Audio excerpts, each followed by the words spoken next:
Welcome to another episode of Chaotic Harmony, episode 124. I am one of your hosts, Sasha, and today I am joined by Jamie and Hi.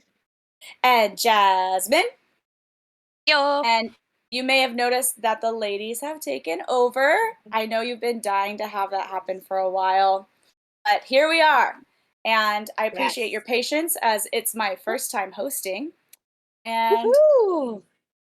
how are we doing today, this afternoon? Good. Doing all right. It's pretty hot, so I'm like, Yeah. yeah, not liking Well, it I this don't know. false fall.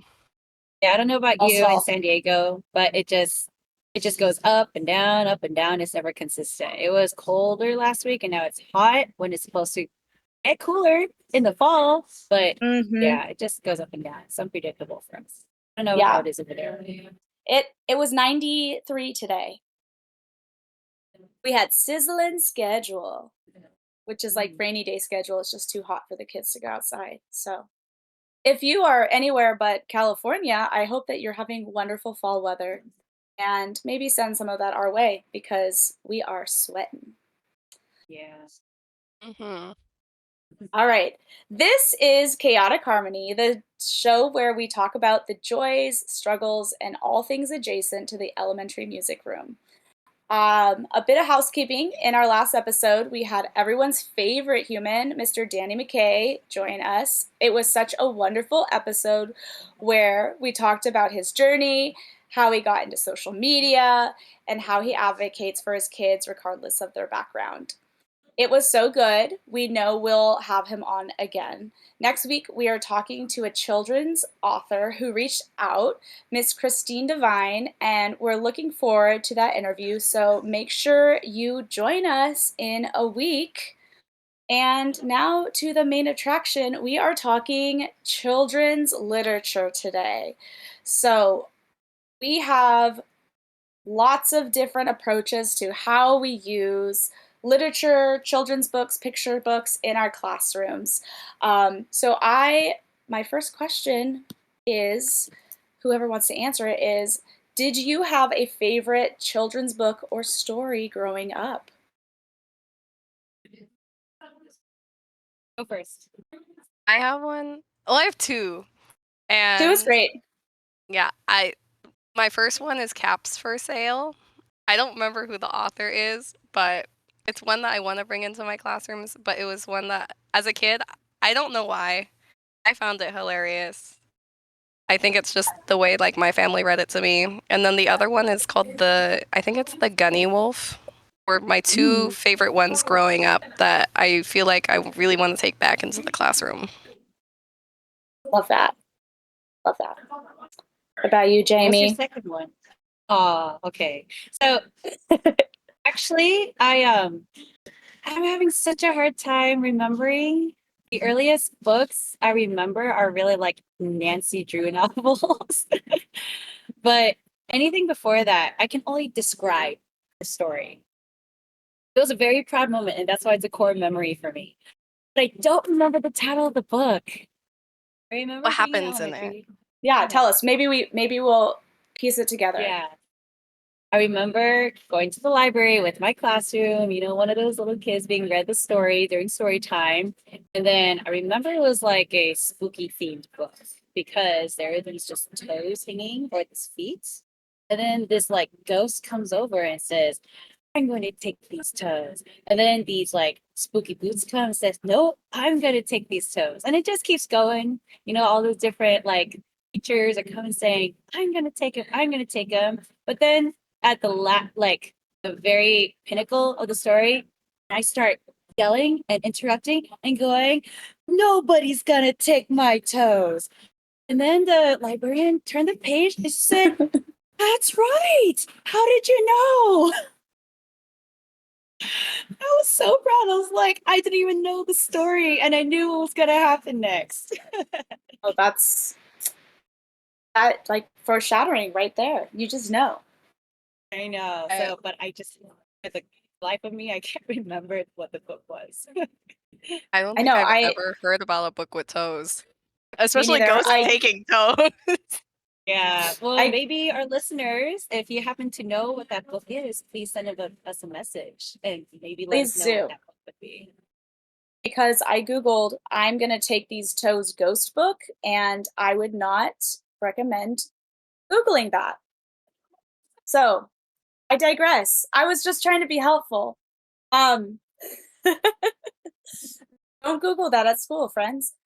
Uh, I growing, swear it's a children's yeah, book. it probably is. I I'm mean, sure it is, but just yeah. looking up ghosts taking toes isn't very helpful on Google. Good times. Growing up, my family was a family of readers, so I have core memories as well of like these books. And one of them was that my mom would read the Chronicles of Narnia to us going to bed. So I had all of those orally read to me. Um, but I think one of my favorite books growing up is The Giving Tree. I think that Shel Stelverson. Um, which, it's classic today, still a classic today. So thank you for sharing. And if you think you know what your favorite book was growing up, put it in the comments. And we would love to see what your favorite book was growing up. So, for those of us who might not be familiar with incorporating books into their music lessons, can you explain how children's literature can be used in an elemental music classroom, or some of the ways that you have used it or seen it used in your spaces? There's just so many different ways. I've been to workshops, I've been to conferences, I've seen colleagues do it in different ways. It's wherever the mind can really take you to somehow relate it to the music room. I mean, there's one example, just to narrow it down. One example I've seen is like there are books that already have a song with it. Like the reading the book is just singing the lyrics, like Farmer in the Dell. Farmer in the Dell, the farmer in the Dell. Everybody help me sing it. Or Twinkle Twinkle Little Star. You just accept it's just the illustrator's interpretation of that story or of that song. And you can either just read it and sing it, or invite other students to point and read the lyrics together and try different ways. Maybe the story has changed the lyrics or changed the text, but still with the tune of the song. That's just one way. Um, Anybody else have a suggestion or another way that you've seen?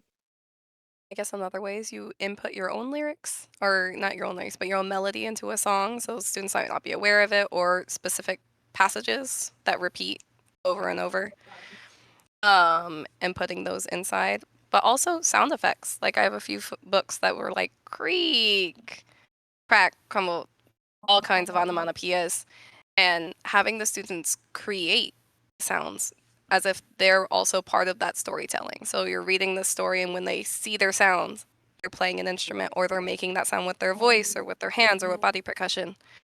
So being able to incorporate their own musical experience or perception of what that sound could be. Yeah, I love both of those. Do you find that you use one more than the other? Like you're singing the story or onomatopoeia more than the other? It depends on what the influence is, or what the topic is, or what I'm trying to teach. That because there are some people who try to keep it to the theme of certain holidays. Mhm. Like when October comes up, spooky themed books. So it could be. There's one that like circulates our group quite often. How am I terrible at remembering titles of books, especially Describe it. when they're Describe spooky? it. Is this old lady who's trying to get to her house, and so like she The old finds lady who wasn't afraid of anything. yes, No, I think it was that. sirree. That's it. Yeah. Yeah. And so like just like what Jasmine was saying, you can already assign instruments to certain things and be like, okay, you're going to be the boots, you're going to be this item, you're going to be that item. Or you could leave it up to the creation of the child and see what their interpretation is, like what Jasmine was saying. But, I don't know. In my experience, I've been experimenting a lot with books that don't necessarily have music or sound effects to them. Yeah, because because I feel like if you only choose the ones that have a musical aspect to them, or a rhyming aspect, or the or sound effect onomatopoeia aspect, that's limiting your choices in the music room. I feel like, I mean, I have an example, but how about anybody else? What do you think? What are some things that you use more? Well, bouncing off that, when you're saying like it's limiting your choices as a teacher, but it's also limiting the choices for students to kind of create things on their own. Where if they constantly think, oh, yeah, if I hear a bang, it's me hitting a drum. And that's like their only, they think of that as like, oh, that's the right or wrong answer. If I hear bang, it's a drum. Whereas if they're coming up with things on their own and putting in that student input in their thought process and creating these sounds and creating these different interpretations, I feel like putting any kind of book in front of them kind of gets that going and kind of builds that routine of like, ooh, we have a book here. What can I imagine in my head this is going to sound like when I hear this phrase, or when I see my teacher read this sentence? What does that mean? So I think I agree with Jamie. Like, it doesn't have to be specifically those types of books, but it could be any. And really pulling in your students and getting that student input is great in finding out what you want to create. I want to touch more on an example I've already been working on recently, but Sasha, I kind of want to hear what do you do? Oh, I have been trying to change it up a little bit. So recently, I've been using the story in the small small pond to kind of introduce the unit, and it has sound effects, but it also has movement aspects to it. So it's um, students were really into the movement, and on each page there's a frog that's like going through this pond, and so I've used that one little character to kind of jump into other topics, and I used it to bring in steady beat for my littles, to introduce and review steady beat. And I like to use books, like I will just pick a book and I'm like, I really like this book. It makes me feel good as a person. How could I do a music lesson? And Yes. it's forced me to like look kind of outside of the box with like traditional frog songs, because there's like a million frog songs, and oh, which students would sing this song in Spanish versus the frog song in Japanese, and so on and so forth. And um, I I like to choose books that I enjoy reading, or I would have enjoyed as a child, um, and kind of reverse engineer a lesson to fit a book. Or kind of like backwards planning, sort of. Yes, yeah. Mm. I'm like, this book is the final result. How do we get here? Yes. Yeah, I think that kind of fits with what I was mentioning earlier about not limiting yourself to certain musical books, obviously musical books, but the books that you enjoy or you feel like has a good story or lesson to teach. And and it just makes it that much more meaningful if you enjoy the story yourself as a teacher. I feel like. Mhm. So back to the I know. example I was giving. Yes, go Oh, go for sorry, it. go ahead. I was Okay. I was just gonna say something real quick, that I think it takes a lot of practice as a narrator of a story, and as a teacher, you can really make or break a story based on how you present it. And I feel like Orff plays such a perfect role with that, because we're forcing like that creativity, and so you can ruin a story by reading it in a boring way. And I think if you ever have tried that and maybe switch the way you're reading it, and if it like kind of fell flat, because that's definitely happened to me. Yeah, for sure. It takes a lot of practice and a lot of like courage to really put yourself out there to do something like that, especially if you're not usually an expressive reader. You Yeah, that's what draws the kids in. it That's what is. draws anybody in. Like whenever you're having a conversation, oh, let me tell you the story about what happened to me one time. So you can maybe if that helps people who are new to narrating, imagine it like that. How would you tell this Right. interesting story to a friend? You know? Hmm.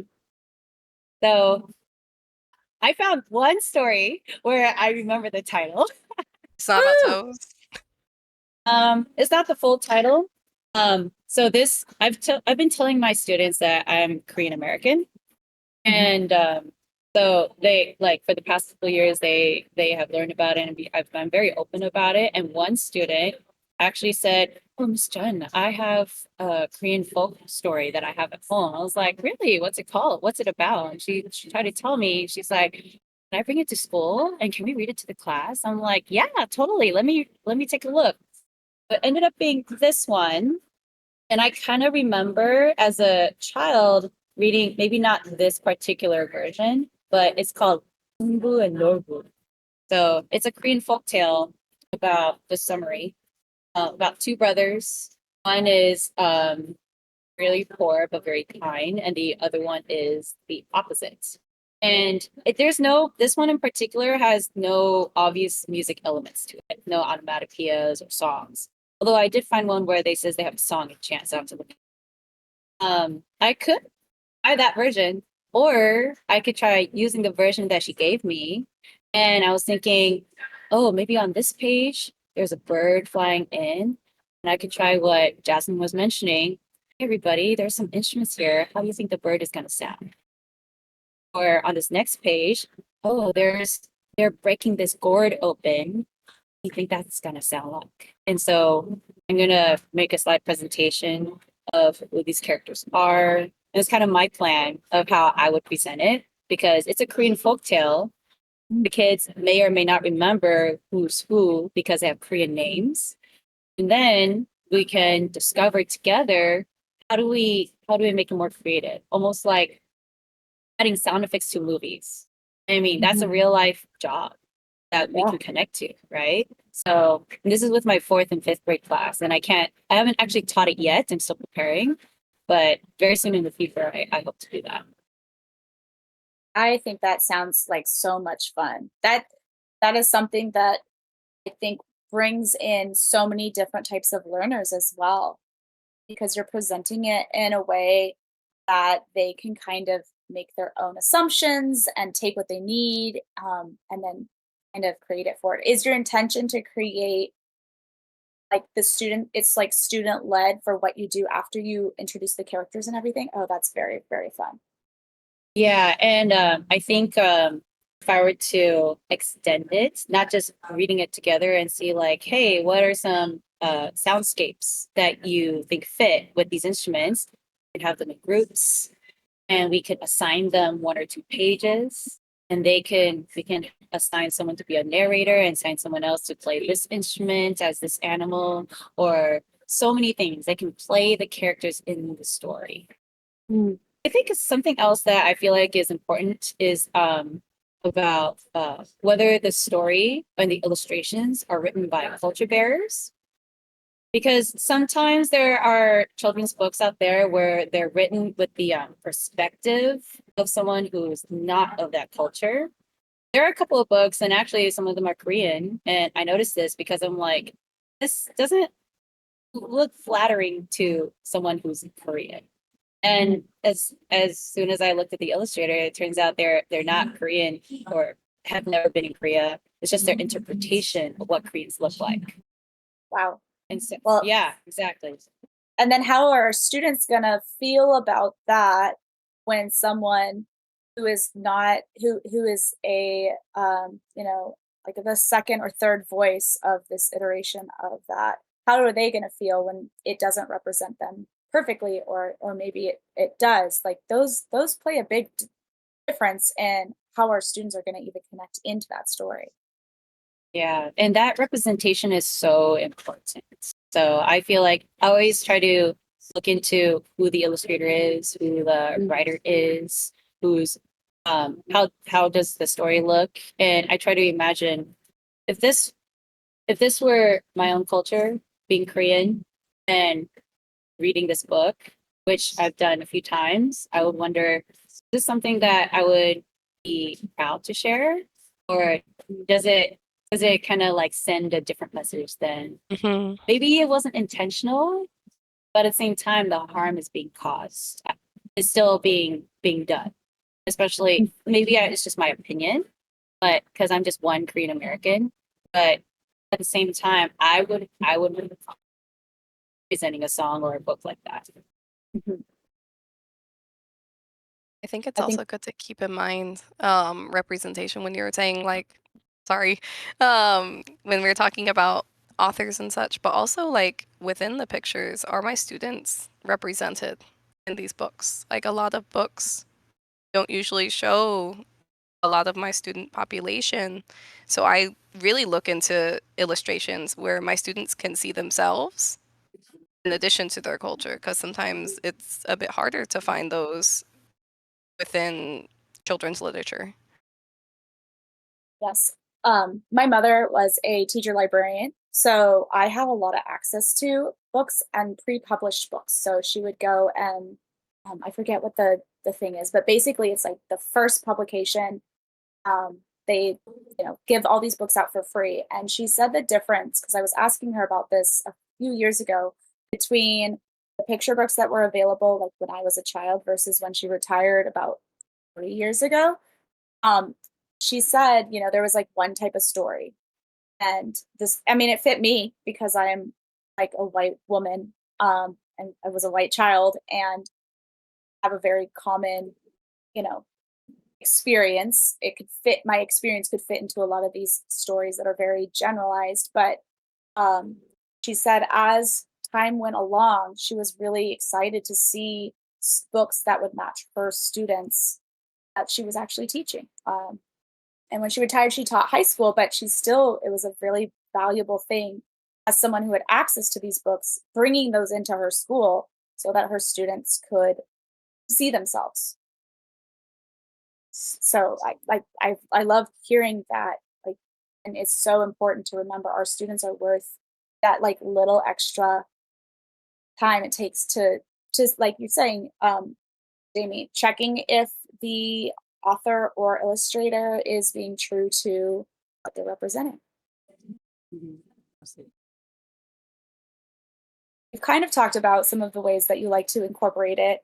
Um, and we've kind of talked about how choosing literature goes. But would you how like when you're going about I want to use this story, are your students, you kind of mentioned your students are, is it the content, is it the musical goal, or is it just kind of like how do you go about choosing a quality book? Is there a vetting process that you go through? Is it word of mouth? Is it Your turn, TikTok? I don't Jasmine. know. Oh, sometimes for me it's word of mouth, or like I've been to a bunch of workshops where I'm like, "Ooh, that's how you use that book. I love that." Mm. Um, but even sometimes for me, it's like books that get like I sometimes see books in my staff room that people are like, "Oh yeah, these were used in summer school. We're not going to use them anymore." And I kind of look through them and I'm like, "Ooh, I like this book." Like that's a unit we're doing right now. I have a cute little book called Not a Box, Oh, how fun. and it's about like this cute little bunny who's in a box and using his imagination to turn it into all these other things. And the first sometimes like lesson plans will just come to mind. I'm like, "Oh, let's see where this goes." So I was like planning it out and I tried it out with my students where we talked about like what could the box be? Like cuz it'll show like the bunny sitting on the box. I'm like, "What do you think it could be doing?" And they're like, "Maybe it's a chair. Maybe it's a mountain. Maybe he's on the Eiffel Tower. Maybe he's on a salad spinner. I don't know." Oh, But it's really cool to see that, like, just experimenting with books. Like, knowing some had read it in summer school, and so they were like, "I know what it is, Mrs. Ma. I know. It's a house. He's in a house. He's imagining he's at home." And some were like, "I don't look like home. That looks like a rocket ship. It's probably a car." It's probably this. But it was cool to experiment because that was the first time I just kind of picked up a book and looked through it. I was like, oh, what could I incorporate for my students? And how could I take it a step further? I've noticed, at least for me, what I really like to look for is authors and illustrators. If it's specifically of cultures I don't recognize or I'm not familiar with. But also just mainly representation of my students. I look through the books and I look at the characters. And I'm like, can my students see themselves in this? Can they see themselves in these books? Because I feel like when they do, they're much more engaged, they're much more focused, and there's more of that buy-in. But it's also, I feel like it's kind of that mirrors and windows. I see myself in these books. I can see myself in these scenarios. It's a lot easier for them to kind of empathize with characters and have those conversations when they can see themselves in those illustrations. I kind of go on a similar route as with representation. Or it could just be something that I feel like the community sort of needs. Because this story, and I prepared a book. Last year, I have a high Middle Eastern population, a lot of Afghan students and some Indian students, and basically students who are Muslim, and plenty of them are wearing hijabs or headscarf. And last year, with our middle school, there was a lot of bullying. Unfortunately, we were notified that like they were being bullied for wearing them. And I'm a K-8 school, and if what's happening with the middle school possibly bleeds into the elementary, especially because a lot of them are siblings. Mm-hmm. And so when I saw that, I thought it's time to bring back this book that I really love, and I thought the message is awesome. Uh, one, did you see it? Yes, I can confirm. It's so good. That's It's mm-hmm. so good. Yes. So it's one. If you know the story, it's about Muslim American girl wearing a hijab, and she's going to school and she's being bullied for it. And so I use that as a connection point with all my students.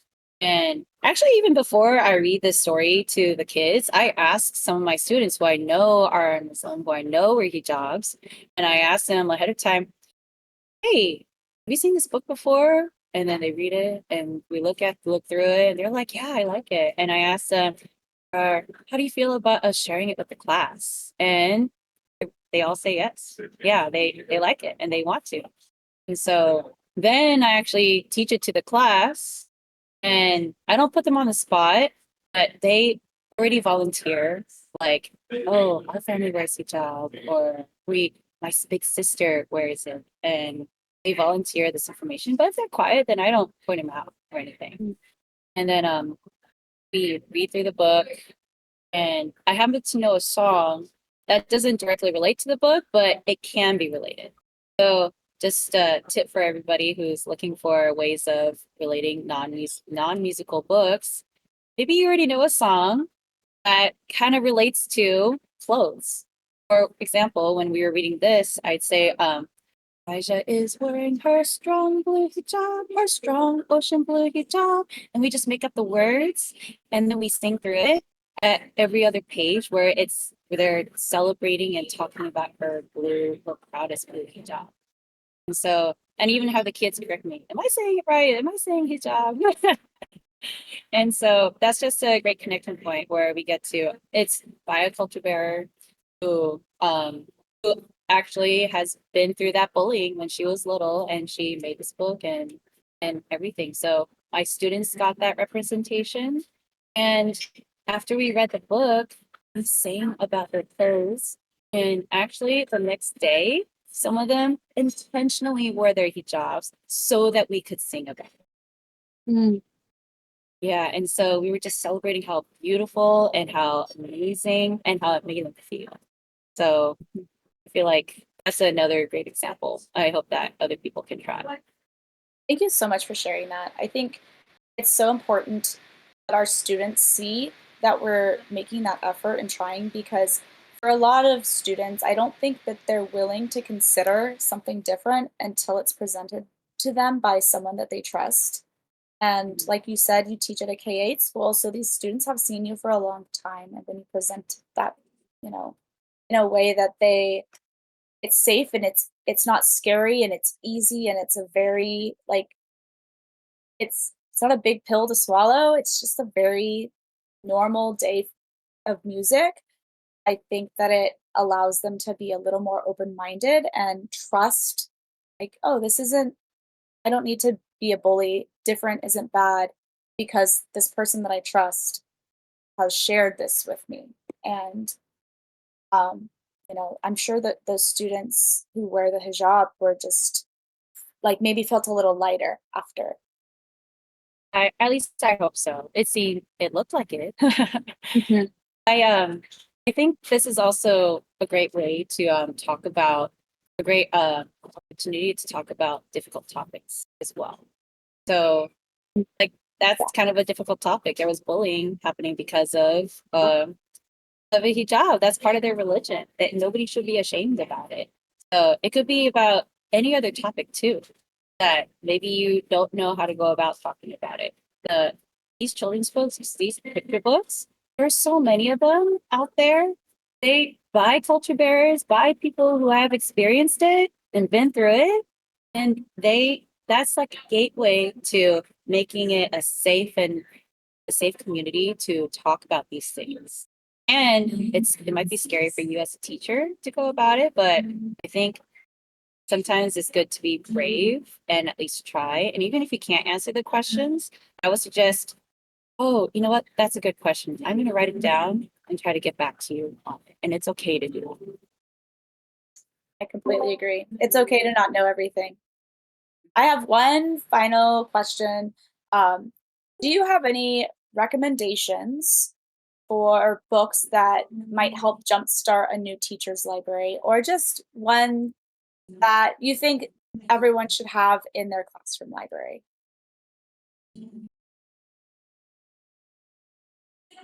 Sasha, you See, haven't gone I think first I in a have one. while. Okay, I have one that I love. It is the sequel to All Are Welcome Here. It's the second one, or her second book. Alexandra Penfold, and then Suzanne Kufman as the illustrator, I believe. But it's very beautifully done, and it's very rhythmic. Um, and it's super super cute, and it's about a neighborhood, which I didn't grow up in a neighborhood with a lot of different culture, and so for me, sorry, for those of you who are audio listening, I'm holding up the last page of the story, All Our Neighbors. And it's like this beautiful, what I'm assuming is New York or something like that. And it's just an apartment building, and there's lots of different families just living their best lives. And I appreciate it. I come from a suburban school. Most of our students walk to school. It's a very neighborhood school. So seeing that and how they live together and are close together is just so beautiful. And I think it's anything like that where you can bring a community in is a book that you should consider including. I think for me, my go-to is Your Name is a Song. Like, that one's a Mhm. really solid one, and because names are so powerful, and growing up with my family, very much it's like I'm half Chinese, so a lot of my family has, like, their American name and their Chinese name, but a lot of times, like, they'll switch to that American name because no one's gonna take the time to pronounce, like, their actual name, and I see that Mhm. a lot with my students too, where they're like, "Oh, don't call me that, just call me this instead, because you're not gonna get it." And I think it's so powerful, like, when I'm reading that book to my students and we're all singing each other's names, and for them to hear their name pronounced correctly, or for them to even have the classmates attempt it and they'll sing it back or they'll take turns singing it is such a powerful thing for them to want to try because a lot of students I feel like kind of give up, especially when their teachers sometimes are like, we'll just go with a nickname. I can't pronounce it, and then I feel like the class kind of follows suit. So I just think it's such a powerful book in the sense of like your name is powerful, your name has so much meaning to it, and people will try if you give them a way to. I love that. I think didn't Ada Carmen or Crystal or John make a song based off of that book in the past? You find it on their Patreons? No, I'm double checking right now to see if it is there, but that might be worth looking into a Patreon that we have for Chaotic Harmony Classroom. I think that kind of reminds me of another way to incorporate books.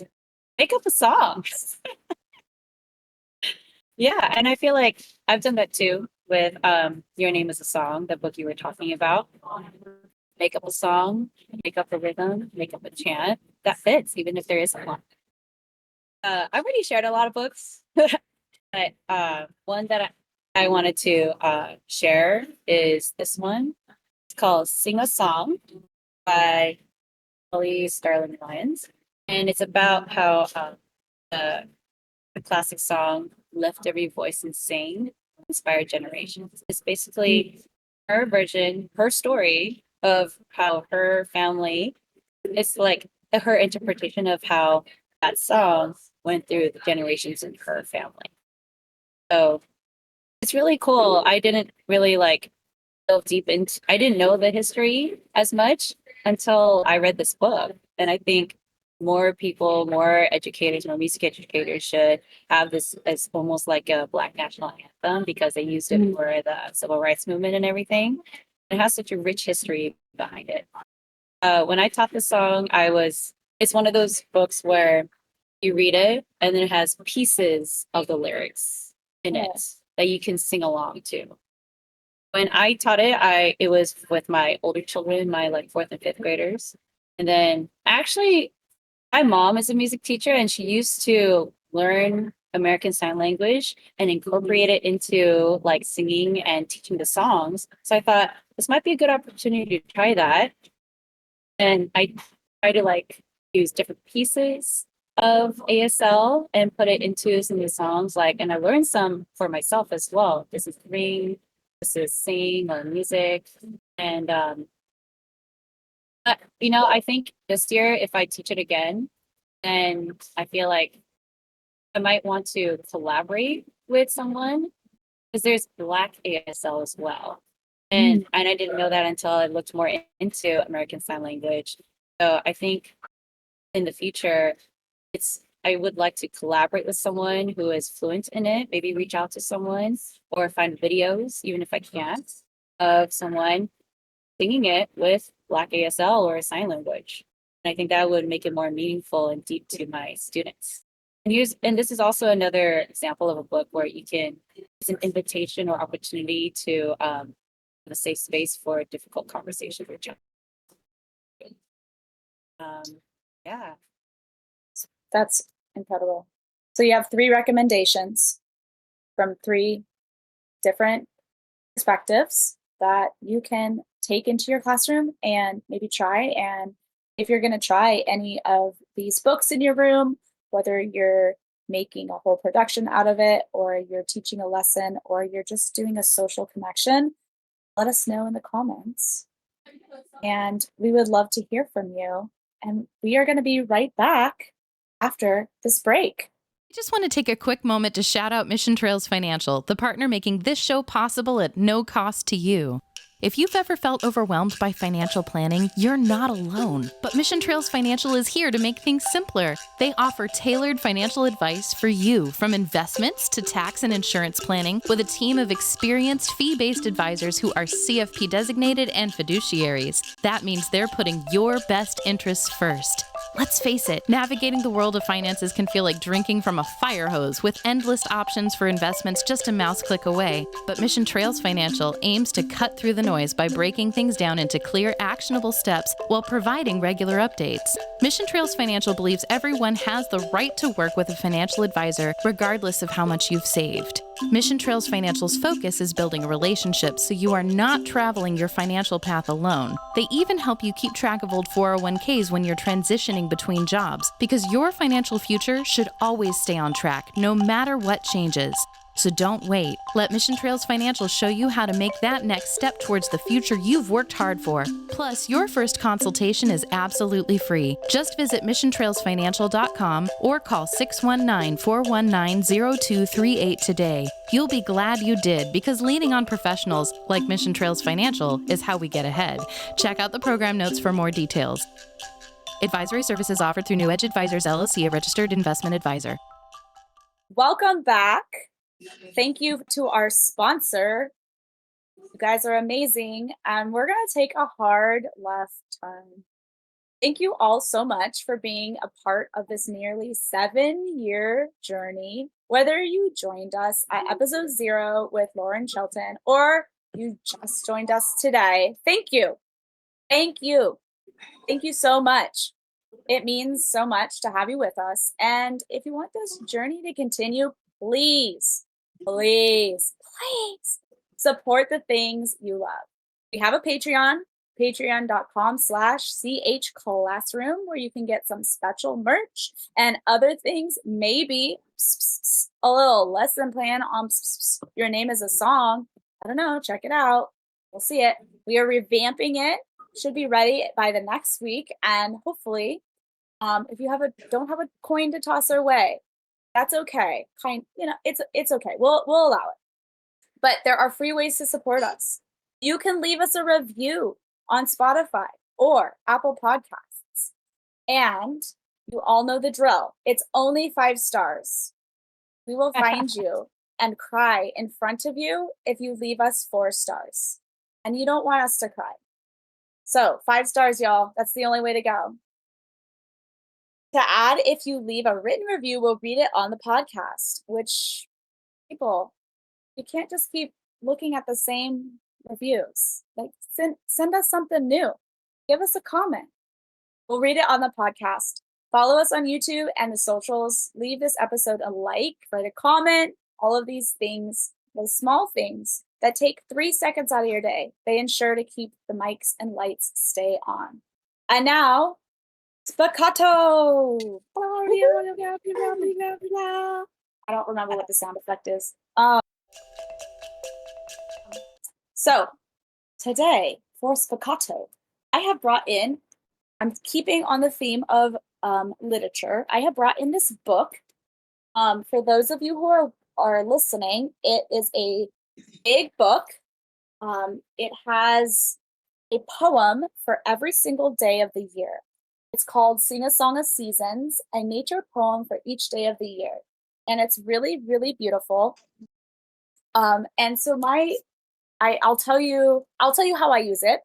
This is set up next to my daily calendar, and I read a poem to the students every day. So I don't use it musically, I just use it as like, hey, I'm going to read it to you. So for September 24th, which is when this is airing, it's noisy. I'm going to read it to you. And it has these cute little, I want to say swallow birds on it. They look like mud doves. Mud swallows. Yes, the ones that make like the houses on the freeways, right? Yeah, or they That? make them on my house all the time. We have like lots of little mud nests all over. Or on Jasmine's house. Ooh, that's so cool. How fun. Okay, that's a whole nother podcast. We'll talk about birds. All right, so September 24th, noisy. It's noisy overhead. The birds are winging south. And every bird is opening a noisy mouth. They fill the air with loud complaint. They honk and quack and squawk. They do not feel like flying, but it's much too far to walk. And that was by Jack Paluski. So I just read a poem to them every day because I don't know if every kid gets read to, and I feel like it's important to have someone read to you. It's really nice. So, what would you do with Sing a Song of Seasons, a poem for every day? I feel like I've been talking too much. Jasmine, you go first. There is no such thing. Well, for me, it's like it looks like each page has like a different type of bird. So, It's different throughout the year. oh, So different animals. Oh, different okay, okay. animals. So let's see, what does this? This is July. July has like whales. It changes with the season. So September, oops, the week before or the page before is like a farm, and then Oh, like okay. has like Acorns. acorns. Okay. Yeah. In the As winter, for there's m- oh, there's I like was gonna stuff say, about snow. Go for it. yeah, I was gonna say, just thinking of seasons in general, my brain went to like of all these four seasons. Sometimes I show that to my students and I have them guess which season's which. I don't tell them. I'm like, okay, what do you think it is? What season do you think this is? And usually I'll get that spring is winter because winter's full of the holidays and breaks, Mhm. and that summer is fall. Um, but it's all like it's very interesting to talk about their perspectives on what they're seeing with those because sometimes then if you've ever used Chrome Music Lab, I have them compose their season because they disagree with Vivaldi. And I'm like, okay, well, if you disagree, then you're gonna have to one up him. So Let's make your go. season. But when it Beautiful. comes to like poetry, I would love to incorporate that, like when talking about the seasons with Vivaldi or anything like that. Could they incorporate poems that describe that season for them? Mm. Or even looking into the poem you just read, let's look at those birds. What do those birds sound like? Is there anything in the room we could use to sound like mud doves? Or an awesome art project is like every animal, we're talking about habitats. You Mm. could make their habitats. So like mud doves use like these little domish mud nests. Could we make that in class utilizing clay? Could we use it with our instruments? Can we make it with our bodies? What would that look like? Beautiful. There's your lesson plans for next week, y'all. Yeah. Uh, the funny thing is, a lot of ideas went through my head, but as Jasmine was talking, it suddenly like it just escaped. I'm stealing them from you, Jamie. They're coming to Yeah, yeah. me. I know, like some telepathic thief over here. I'm just kidding. But I don't know. I feel like remember how we were talking about just really briefly making up a song Mm. if that relates to the children's books or storybooks that we were mentioning. Maybe this book with all 365 poems can inspire a song. Mm. So you could, because I remember if anybody has done ORF levels training, and for level 3, part of the training is to do practicum or relating, trying to use a song from one of the volumes. I was just remembering how my partner, because we did it in partners, created a poem, was able to relate that poem to fit it with one of the songs or one of the pieces that's in the volumes. I was wondering, maybe out of all those poems, what happens to inspire you that day? To like see if it fits with, oh, there's this poem. I wonder if there's a volume that kind of fits. Ooh, this one has a kind of minor aspect or like this mode that fits with this poem. I wonder how we can make it relate. Or it could be chicken and the egg. Okay, there's this song, this piece in the volumes, and I wonder which poem fits. It's just it doesn't have to be one way. It could work Yeah. or one Right. or the other. Yeah, you just get your volumes, you like open it to a random page, open this to a random page, like point and see if they go together. Like it kind of like I love that. That's Chicken and the chaotic egg, like harmony right there. Like, it that that is Or how we roll sometimes. yeah, or you could just think, oh, I want to teach something that's chromatic, or I want to teach something that's in Locrian mode, and then Ooh, I kind of like how this one is in this mode. What's a poem that could fit with it? You Right. know? What fits that mode. Mhm. Excellent. Those are wonderful ideas. So, listeners, my friends who have stuck with us for so long, what would you do with a poem, song of seasons, or a book of poems for every day of the year? How would you use it in your classroom? If you have a brilliant idea that the world must know about, you should email us at chaoticharmony at g. Wait, no, don't email us there. You should email us at chaoticharmonyclassroom@gmail.com or send us a picture of you using it in your classroom, like Snapchat us, show us on the socials at CH Classroom, all the things. Just tag us in there and let's see your beautiful, beautiful idea. Speaking of reaching us, Jasmine, if people are looking for you, how are they going to find you? You can find me on my socials. So I'm on Instagram and Facebook. My Insta is Jasmine Rice Flour. Flour like the cooking ingredient, not like the lovely floral item. Okay, beautiful. And Jamie, if we're trying to ask you more ideas about all the brilliant books that you told us about, how can we get that to you?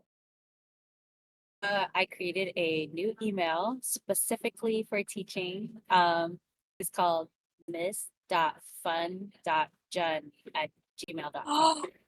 ms.fun.jun. That is, we love that.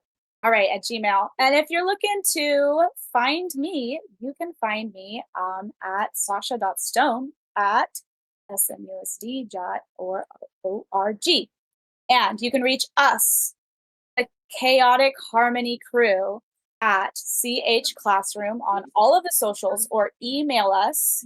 We do check that email. Email us at chaoticharmonyclassroom@gmail. Thank you so much, Jasmine and Jamie, for joining us and just chatting about children's literature. I'm sure we could go on for hours, but I don't think that people want to listen to us just talk about books so much when we got other things to do. So thank you, and until next time, bye, everybody.